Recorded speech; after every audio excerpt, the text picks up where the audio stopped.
Well, let's take a look further at this with member of the Mayoral Committee for Public Safety and Social Development of the Drakenstein Municipality, Avron Paulus. Avron, good evening. Thank you so much for your time.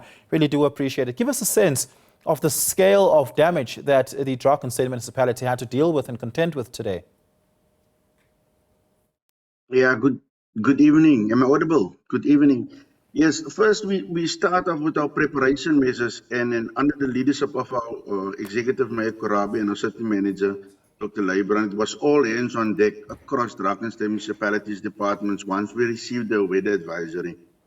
In preparation for the adverse weather conditions, we identified previous flooding hotspots and we monitored them. So stormwater drains across the municipality were cleared to prevent blockages.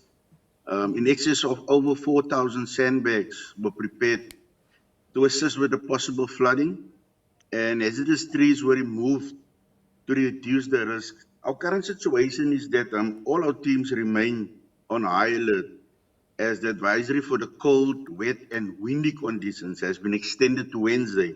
Sandbags were delivered to affected residents. Residents affected by floods has been temporarily relocated. Our senior officials are currently on the ground. And yeah, we are also being supported with the humanitarian relief throughout the NGOs. We had to few electricity disruptions, but most of our teams are still on the ground. As I said, I just came from one of the farms. We are assisted with localized flooding, yes, in our area. Yeah, give us a sense of which areas in the Drakenstein municipality have been the hardest hit. You know, areas like Paarl, Wellington are part of the municipality, which are the sort of the economic hubs of that municipality in the Cape Winelands district, where very specifically a lot of farming businesses no doubt would have been adversely affected. Yes, yes, we had several areas. Most of our areas are affected in Drakenstein. Like Drakenstein is over 1,540 per square kilometers. I was in Gouda this afternoon, where the kennel feeding in the small Berg River was filling up rapidly. And as a precautionary measure, families living nearby has been temporarily relocated. At this stage, no lives are at stake, and the situation has been monitored closely. We had also localized flooding in our Paarl East area, but as I mentioned earlier, is that our teams, and especially the disaster management teams, we remain on high alert and continue to respond to incidents from heavy rainfall. Yes, our farming areas was also affected, and that's why I just told you now that that's why I just told you now that I came from a farming area just now in our region. Where the riverbanks was flooded and the fire brigade was there, and we assisted the residents that was affected by the water running through their homes with sandbags, and we also assisted them with the humanitarian side. And thank you to our NGOs also that's been on the ground from the start.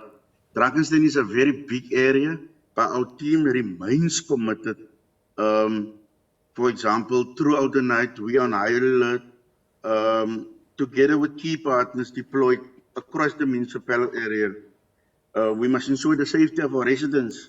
Response measures include the delivery of sandbags to all our people in our areas. Yeah, and just lastly, schools are closed across the Western Cape tomorrow. Do you know how long that will be for, and how many schools are affected by this decision in the Drakenstein municipality? Yes, in Drakenstein municipality, we talk about 25 schools that is affected. We received the memo this afternoon, and the communication was communicated via social media and also via the platforms of the school. But we want to ensure the residents at the end of the day that they must remain. The municipality urges also our residents to remain cautious during the time, and to avoid closed roads. Use alternative roads. Do not bypass closure points. Drive slowly. Put your headlights on. Check roofs for leaks and loose tiles. Charge essential devices. And in cases of outages, limit unnecessary travel. I just want to mention something to you also.